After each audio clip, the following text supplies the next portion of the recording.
Hello, everyone. Thanks for joining us today for today's presentation, CCA Perspective on Diversity, Equity, and Inclusion.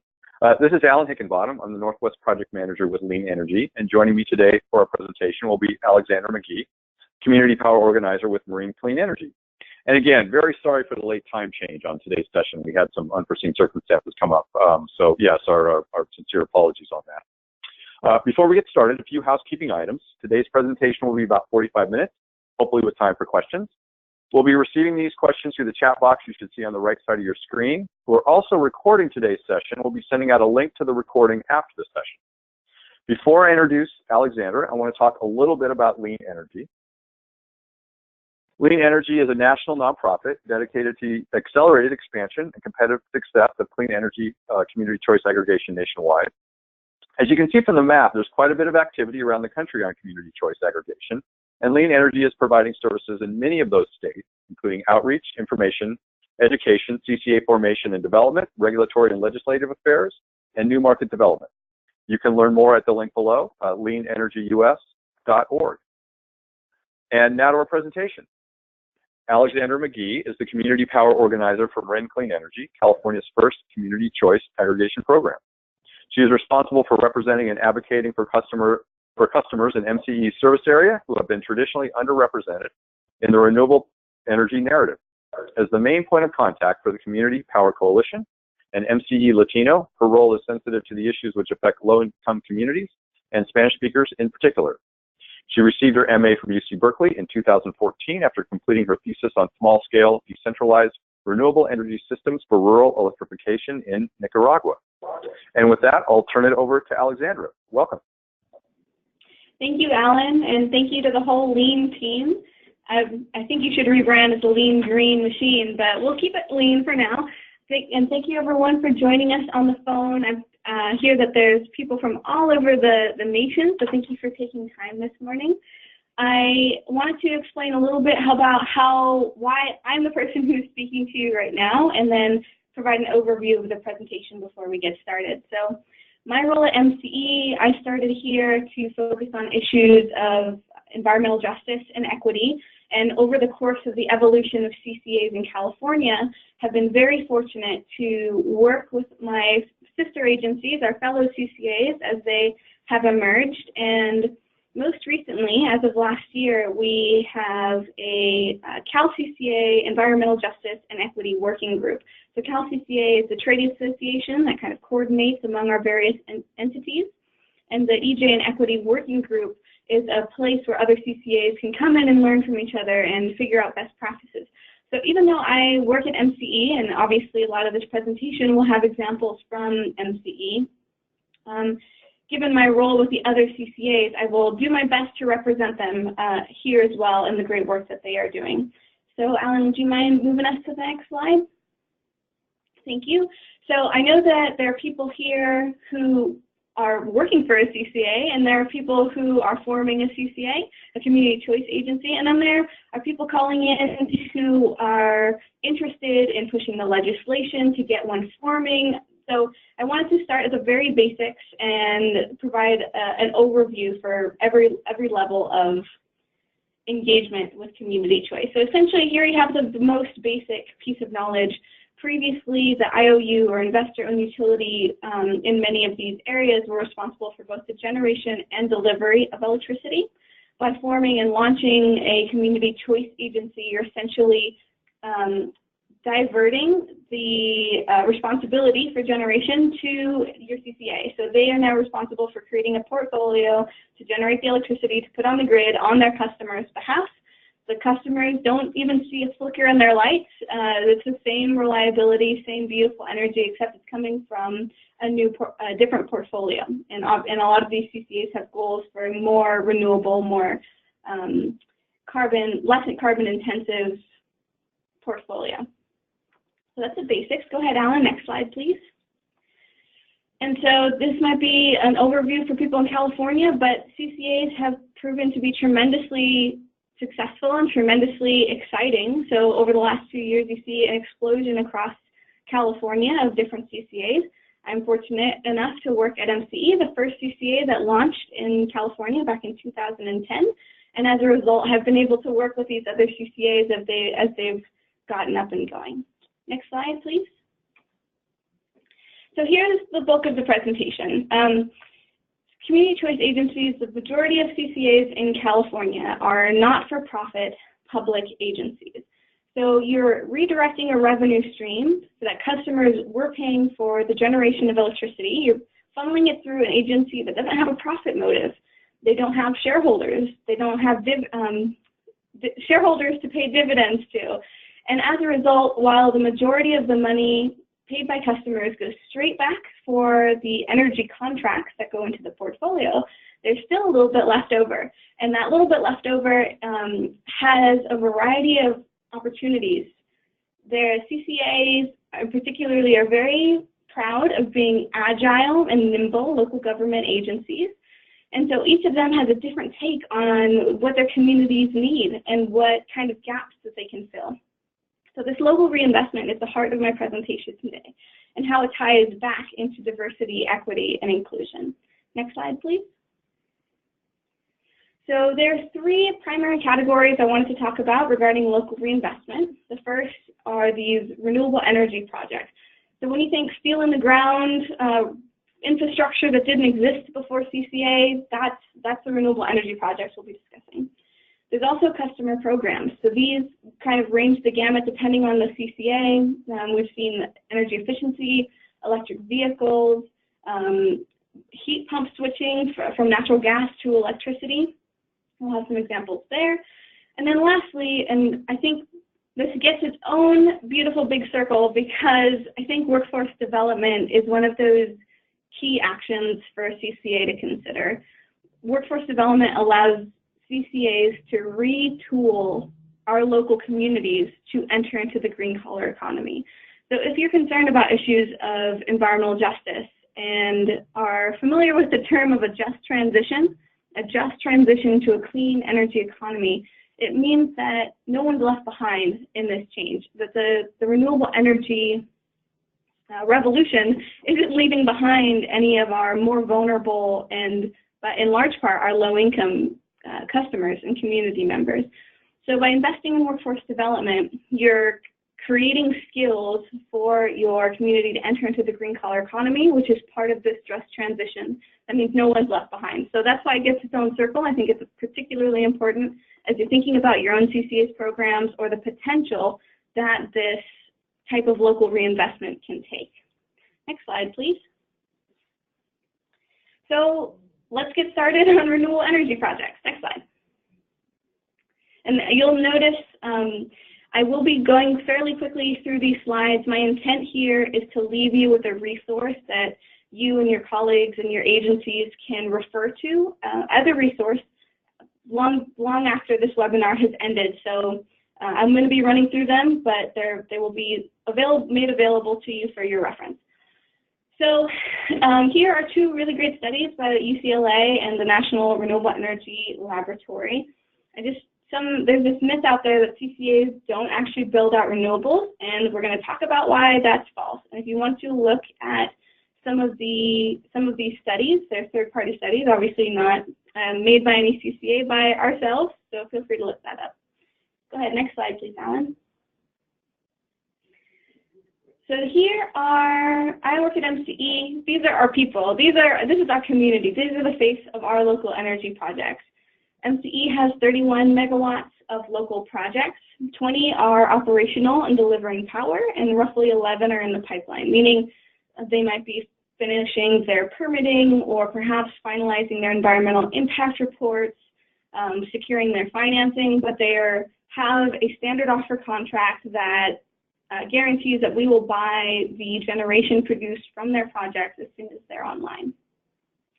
And next slide, please. Of these 31 megawatts, I wanted to pull out one project in particular, which is MCE Solar One. So I'm using this as an example of the power of public-private partnerships, and if you know me in person, you know I love alliterations. So Solar One is a wonderful example of how CCAs as government agencies can partner with our private sector partners through our city council and other jurisdictional authorities to create a benefit for our community.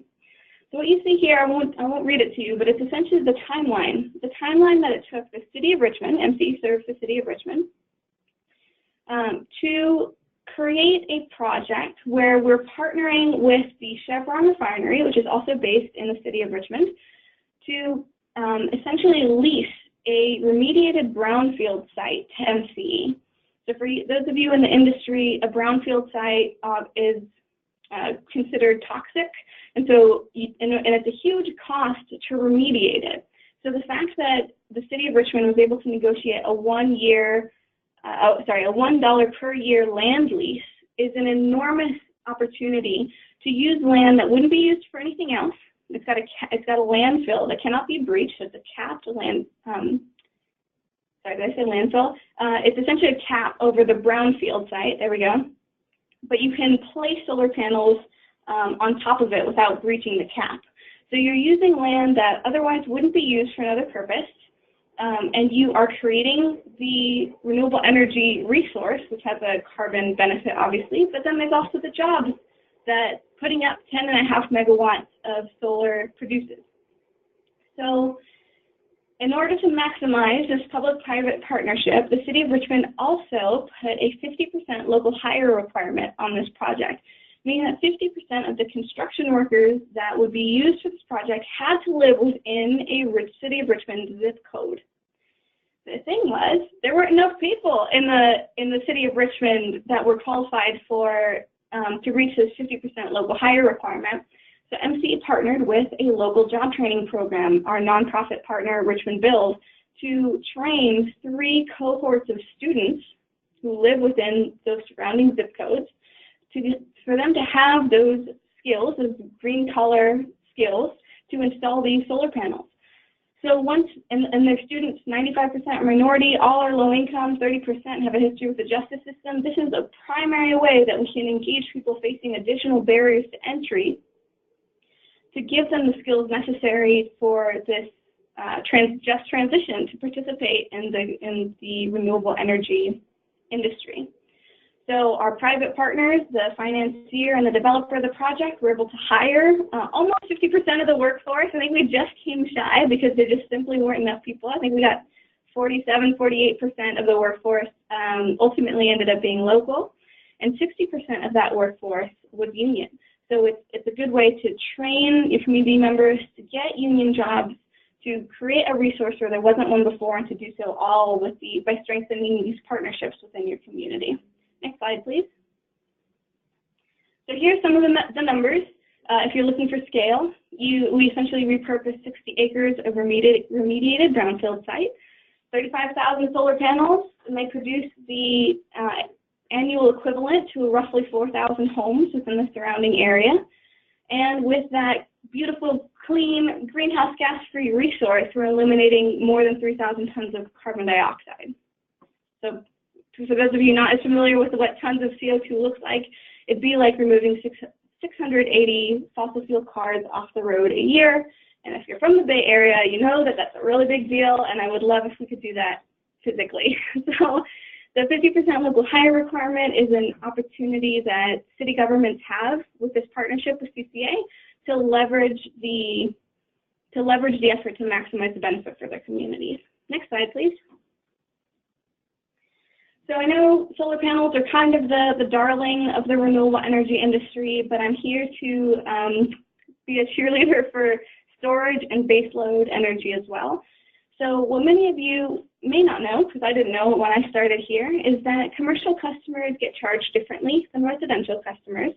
There is a capacity factor. So essentially some of the billing for these large commercial entities, once they take the peak capacity that they draw in a given month, and there's an associated cost per kilowatt hour that is then applied throughout the month due to that capacity. So if you can shave down the peak of the demand of a commercial entity, you're essentially reducing the cost per kilowatt hour that they'll pay throughout the month. So there's a magnitude of scale. If you can reduce down the capacity, you're saving them a lot of money. So here's another example of how CCA can provide a public-private partnership A couple of years ago, we partnered with Tesla to get a battery system installed at our local community college, the College of Marin.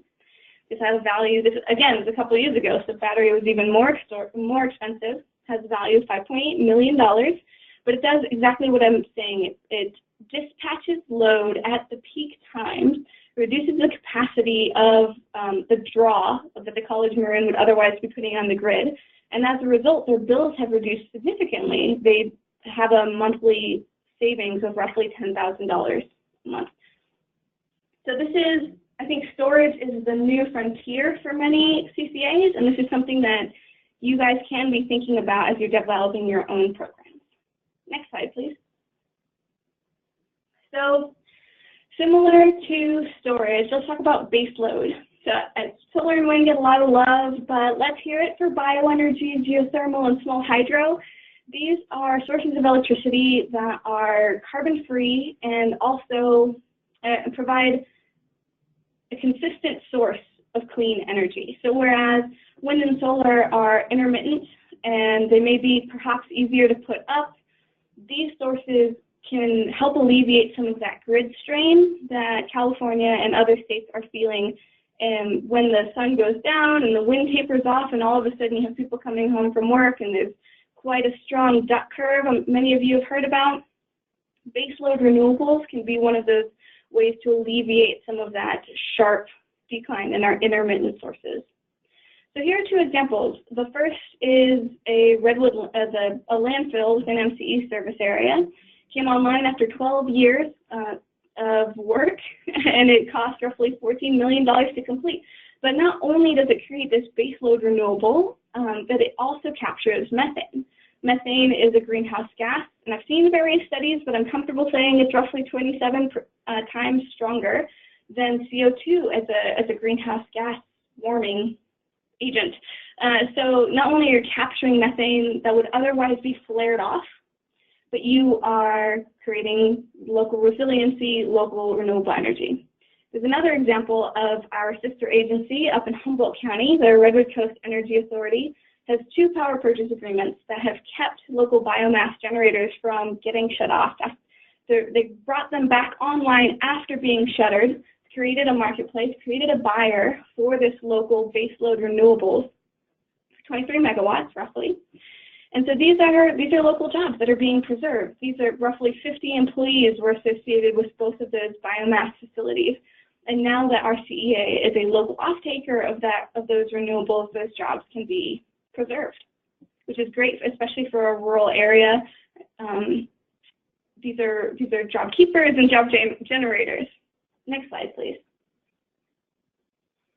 So here's just a little bit more of the academics. When you look at who's going to be doing the new resource build out, here's a slide taken from the Integrated Resource Plan proceeding. You look out until 2030, community choice aggregation is doing the majority of the new resource build out. New resources mean more construction jobs. What you're looking at here is mostly solar and wind, but also geothermal, biomass, biogas, and batteries. Next slide, please. So what do you do when all of these community choice aggregators aggregate how much energy that they're creating?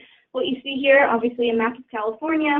This is the combined efforts of our various CCA agencies, what new capacity is being built due to our existence, essentially. It's over 2,000 megawatts of new clean generation capacity, and many of those have contract lengths of more than 20 years.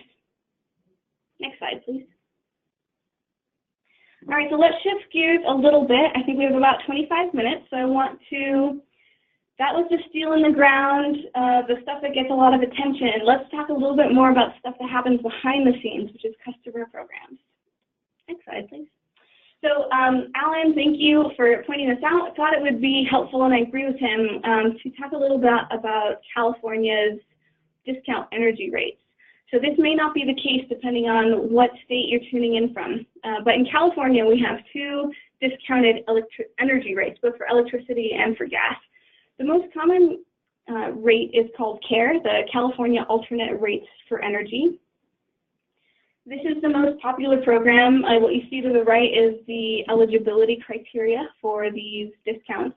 Essentially, you can get a 30–35% discount on your electricity and a 20% discount on your gas costs if you low income qualify for this discount. And if you have a slightly larger household, you have the Family Electric Rate Assistance, or FARA, which is a slightly lower discount just for electricity, but it also takes into consideration how many people are living in your household. Why is this important? CCAs are electricity providers. We have visibility into which of our customers are on CARE or FARA. As a result, when you are structuring the programs that you want to offer into your community, you have a qualification that you can use. There's obviously some difficulties with this, but you can use it as a proxy to gauge your low-income customer concentration. So if you want to create a program that most benefits your low-income customers, you can use this CARE and FARA data to identify where they might live and where you might structure your program to be most effective. So when you're trying to save people money, you have a guiding light. Okay, next slide, please. There's also another way. I'm a big fan of positive feedback loops, so I wanted to mention a unique structure at MCE. You have different energy options when you have a community choice program.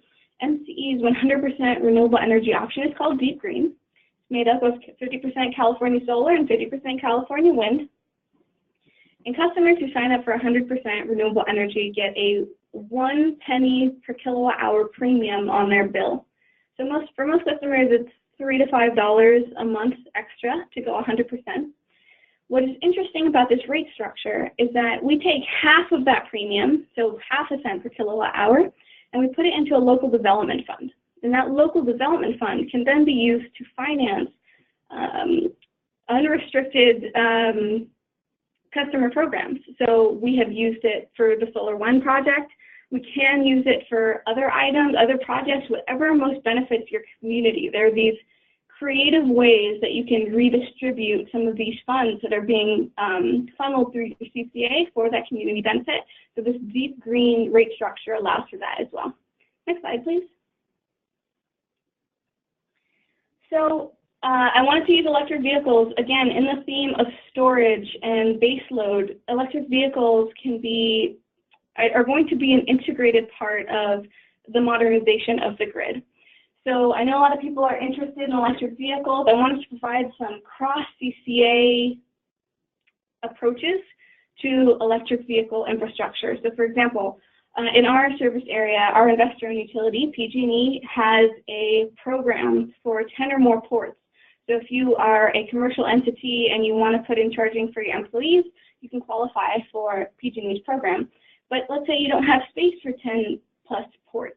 So MCE is now providing a supplemental rebate to help cover any projects that are help cover the 10 plus ports, and also provide financing for fewer than 10. So from 2 to 10 ports, we also have rebates for smaller commercial agencies that perhaps don't have the space or the capacity or the upfront cost, or they can't pay for the upfront cost of this infrastructure installation. So that'll be from a commercial side, but there's also the opportunity to have rebate dollars go directly to the customer. So let's say you want to reduce your transportation emissions, and that primarily means residential charging. And Sonoma Clean Power's service area, not only are they offering free EV charging, but then customers can access rebates to reduce the upfront cost of buying the electric vehicle in the first place. So it's one of these chicken or the egg, right? Do you put in the infrastructure first when there's no cars, or do you fund the cars when there's no charging? Residents tend to feel like I can't buy the car until I'm certain that I can charge it. Obviously, I'm not going to put in the charger until I get the car. So these CCAs are providing both the chicken and the egg by financing the installation as well as the vehicle side of this conundrum. Next slide, please. So there's also other opportunities. You can electrify the public sector. So I wanted to give a shout out to Lancaster Choice. They created a special rate incentive to incentivize their local bus fleet to convert from diesel to electric. So the special rate incentive means that they're saving money on the charging of that electricity. They're swapping out diesel for electric supply, and they're building the buses locally through I think it's called Build Your Dream, BYD. They are creating skilled job and employment opportunities within their city to create the buses to replace the diesel and take advantage of that special incentive. So here we go, another positive feedback loop. And then also Redwood Coast Energy Authority already owns and operates EV charging stations and is looking to incentivize plug-in vehicles throughout the North Coast. So these are just different ways that CCAs can get involved in EVs. Next slide, please. So we're also, many of us are in the CCA space because we're trying to reduce the greenhouse gas, the carbon intensity of the grid. But there's also already climate change vulnerability that is directly impacting many of our communities. So this program here is an example from MCE's service area as well as Sonoma Clean Powers, where CCAs can act as an implementer for climate change vulnerability programs. Both Sonoma and MCE have had wildfires impact our residents.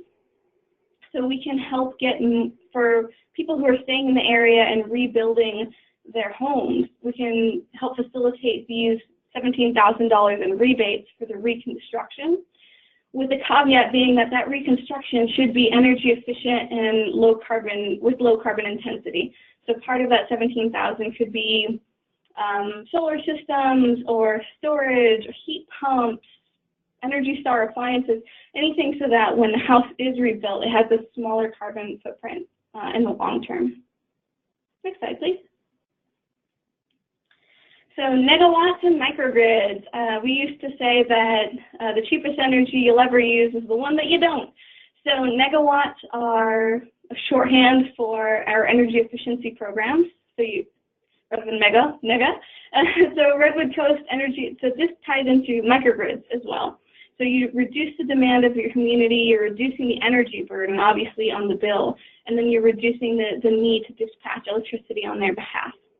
Microgrids are another exciting way to benefit your community. So you have here two examples from the Redwood Coast Energy Authority, 2 megawatt microgrid at their local airport, which will, in the case of a tsunami or an earthquake, provide the resiliency and energy generation if ever there's a blackout that they need to supply their own energy for.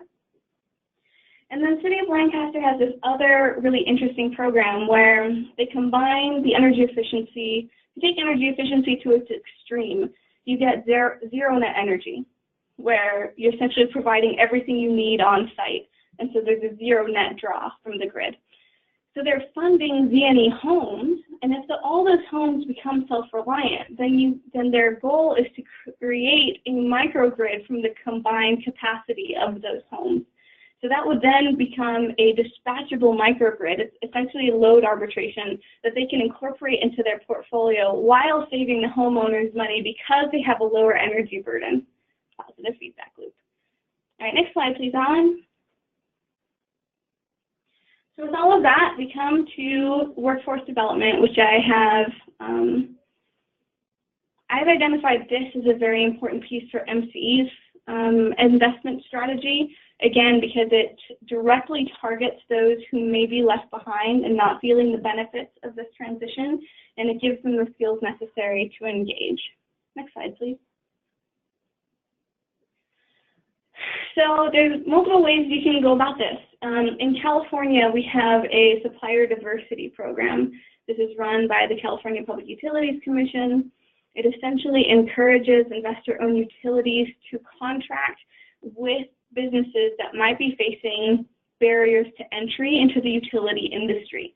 So this is not just for electricity. This is for water, telecommunications, everything with CPUC overseas. So essentially, each of these utilities is encouraged to secure 21.5% of their contracts with businesses that are either women-owned, minority-owned, LGBTQ-owned, or disabled veteran-owned. So that way you're essentially you're sharing the wealth with all of our communities. You're making sure that the contractors within the utility industry are representative of the state of California, and you're addressing historical institutionalized barriers to entry through this program. So how can CCAs participate? What you see here is a workshop that we convened just last month. We call it Certify and Amplify. So if a business becomes certified as a diverse business, they can enter into a clearinghouse in California where utilities can go and select contractors to help meet their 21.5% number, right? But many of our local businesses had been unaware of this program and unaware of this certification, and therefore unaware of the contracting opportunities that they had at a statewide level. So MCE, we put on this workshop. We invited our chambers and our members of the public. We got the word out, had 90 people, more than 90 people RSVP. The idea being that if we can connect them to these resources, and they learn directly from the CPC as well as the supplier clearinghouse at this workshop. If we connect them to these resources, then we can amplify our local voices at a statewide level.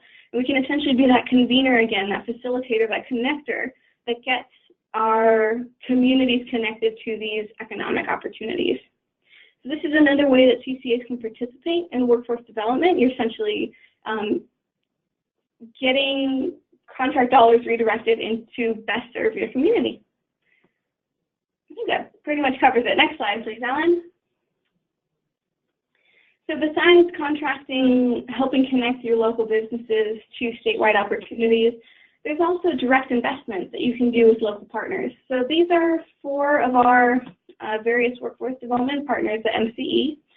So you can invest money to dispatch their programs out into your community. Like I mentioned, Richmond Build, we partnered with them to train people for the Solar One project that I mentioned at the beginning of this presentation. You can also train youth. So through the Rising Sun Energy Center, you can put money towards engaging our youth so that they have an entryway point in some job experience in electrification and energy efficiency. You can also retool people. I actually won't go through them all, but there's many ways that you can engage with your local partners to create local job creation. Next slide, please. I think this might be the last one. So here's grid alternatives. It's actually all 3. It's workforce development. Grid Alternatives is the largest nonprofit solar installer throughout, I think, the nation. They contribute rebates to customers to install solar systems on low-income customers' homes free of charge to the customer because they leverage financing from various other institutions. So those customers see a reduced energy burden because they're producing their own electricity, reduced carbon intensity because they're replacing it with solar, and they have an increased value to their home, which helps. So why is it workforce development? Grid Alternatives uses volunteer labor to install many of these solar systems. So the people who are doing the installation are getting the job training, their first step in the door for the solar industry. How's it customer programs? Well, CCAs can provide dollars to Grid, which I think MCE does and various other CCAs do as well, that allows them to stretch their other dollars further. So for example, in MCE's territory, we will offer, I think it's $800 per installation that Grid does within our communities. And that means that the other dollars that they're raising, either through private donations or statewide grants, they can then extend it to areas where that matching grant or additional rebate is not available, which allows them to expand their capacity. And obviously, it's a renewable energy project. It's not steel on the ground, but it's steel on the roof that allows for new infrastructure to be built where otherwise wouldn't be. So I consider this to be a beautiful combination of all 3 of the topic areas that we've touched on today. Next slide, please. So that's it for me. That's kind of a broad overview of what the potential of a community choice agency can do for your communities, what kind of adaptability and nimbleness there is to meet the needs of your community. Not every CCA is the same, not all communities are the same, but we can help identify gaps in a very boots on the ground way in order to address longstanding inequalities or create opportunities for the benefit of your whole community. So with that, I guess I'll leave it to Alan, but I think we can open it up to questions. Well, thank you so much, Alexander. That was terrific. I actually would love to hear a little bit more about Grid Alternatives as a nonprofit solar company. I'm not sure. I'm speaking from Oregon myself. I'm not sure we have a company or an organization like that here. I'd love to hear more about them.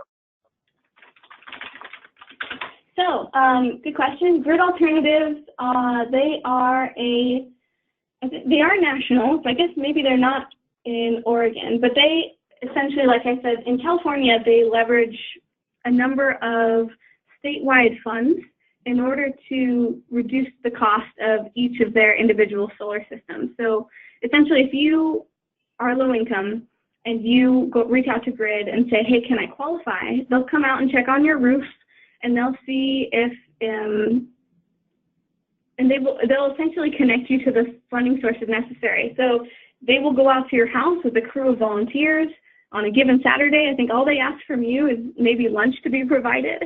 They'll crawl up on your roof and they'll install a solar system within a weekend.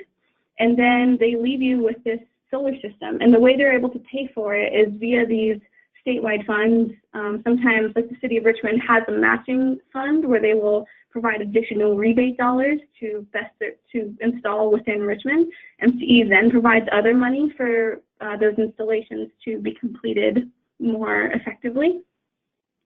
And I think with their specific question about them, they're wonderful. I think they have an office in Colorado, another in California, New York, New Jersey, and Connecticut. There we go. So that's where more of where they're at. Right. Well, at this point, I haven't seen any specific questions come in. I wanted to move to my slide here for follow-up. Again, Alexander, I cannot thank you enough and for that presentation. It was great.